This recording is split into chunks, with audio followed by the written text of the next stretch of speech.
And this thing, what the three of you had, I'm not even sure what to call it, but it wasn't a friendship.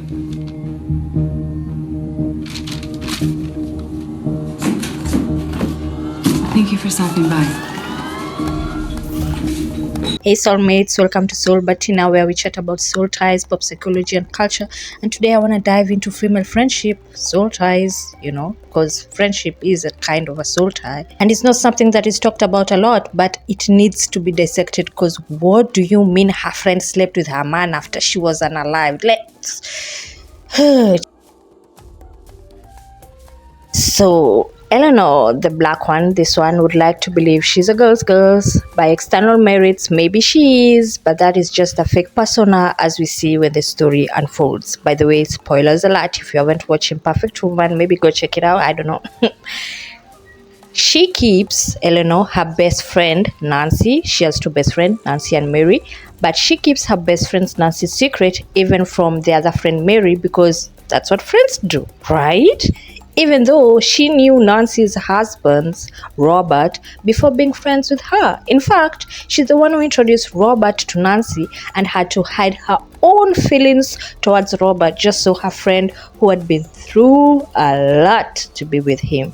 Yeah, sure, one might argue that Robert loved Nancy more, but when Nancy was no more on earth, aka being, guess who was going around gallivanting with Eleanor? Yep, Robert.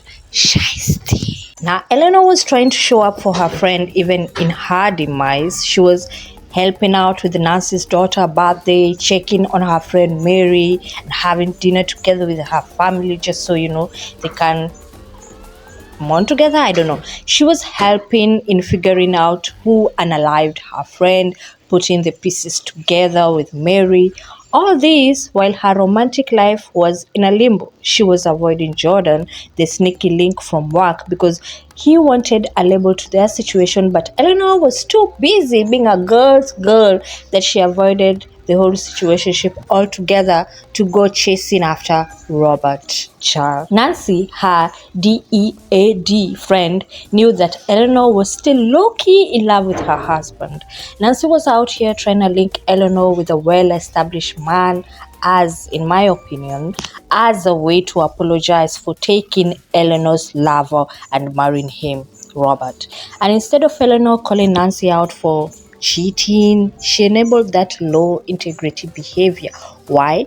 She was low-key happy that Nancy wasn't happy in her marriage, and as soon as she was unalived, she swooped in like the strong black woman she was, being the shoulder to lean on for Robert. Maybe I could add that Eleanor had some inferiority complex. She saw herself as a minority even though she was the wealthiest of the two. As a black woman, she must have avoided her love for Robert because of the social hierarchy that Nancy had. Yeah, because even though Nancy came from a tragic and poor background, she was still a white woman with blonde hair and blue eyes. No, but still a white woman with blonde hair that would fit perfectly into the family legacy and image that Robert had. Eleanor had wealth, yes, but she wasn't white, nor would she feel like she truly belonged with Robert because of, societal expectations and hierarchy and stereotypes and blah, blah, blah. Eleanor takes the heavy burden of managing the emotions of the people around her. In her POV, she is the strong black woman that is privileged to have wealth, so, why not? She thought, or she assumed that, she should be the friend that her friends could rely on because she was more wealthy than them, and because, I don't know, even her friend's widower should rely on her because poor him, he was cheated on, then his wife, well, Eleanor didn't know that she was performing a stereotype. I don't think she did, even though she was more privileged than both her friends. She could travel as much as she could work on passionate projects and not out of survival, and pursue a committed relationship instead of low-key still waiting on Robert to choose her. Low-key. And even when Robert had the opportunity to choose her, because one, the wife was gone, and two, he showed some interest into her, even apologizing for her for something, it was too late, and he didn't. When Eleanor finds out that Robert already knew of his wife's affair and had lied to her, instead of taking it as a red flag and run, she overlooked this and forgave his lying tongue, even going further to sleep with him twice in her unalived friend's home. Messy.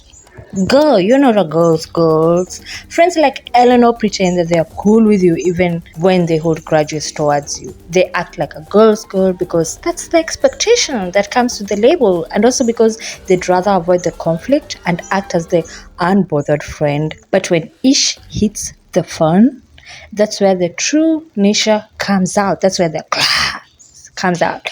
They are as conniving and as imperfect and as manipulative and as low-key want your man as you are. They just know how to pretend better. Friends like Eleanor secretly want your man, and when the right moment comes, they will bury all that girl act in the hope of being chosen by your man. A girl's girl don't mean not holding your friends accountable. It's okay to keep secrets. Don't get me wrong, but friends like this keep those secrets so later they can use them to justify their own imperfect actions towards you. They will enable your bad behavior because they are quite happy to see you self-sabotage your relationships because, they will prove they're loyal by holding on to your secrets. But when the test truly counts, their true nature will show. And they will show there. At the end of the show, I'm glad Eleanor put her pride aside and showed up in a just way to support her friends, and then pulled back her energy from that toxic friendship with the remaining friend, Mary. That was good for her. Go be rich and privileged, Eleanor. You don't need to prove your worth.